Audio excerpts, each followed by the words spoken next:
Hi guys! Welcome back to my channel. Don't forget to like and subscribe sa mga bago lang sa channel ko. Don't forget to like and subscribe. And huwag na rin kalimutan hihit ang notification bell para lagi kayong updated sa mga bago kong uploads.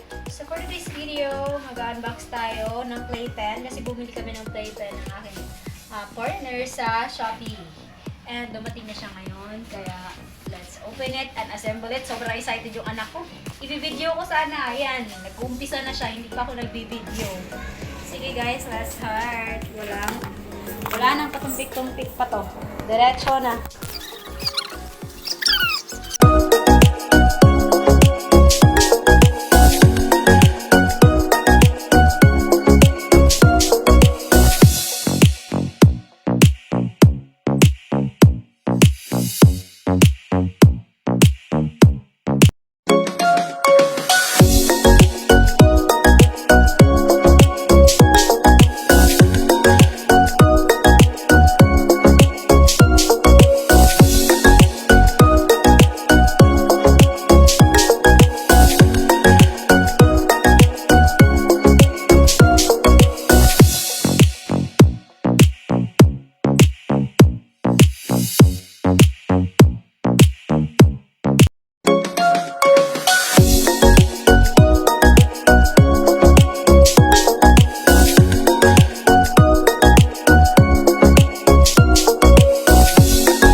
Yay!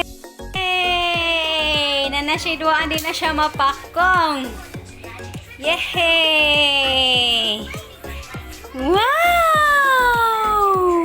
Ay, shush! Kaluoy, gisipon. Ayan po guys. Okay na, na-set up na. Lalagay na lang namin yung mga unan dyan kapag matutulog kami. Okay din siya, maayos.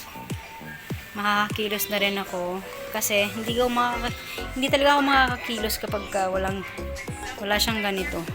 Kasi kapag matutulog kasi siya, ang likot-likot, 'di ba? Di natin alam, baka magising tapos nasa CR ako, di ko alam na kuday, baka maumpok na naman yung ulo. Ito mas maganda. Ayan, meron siyang fins, playpen ang tawag dito. So, yan guys.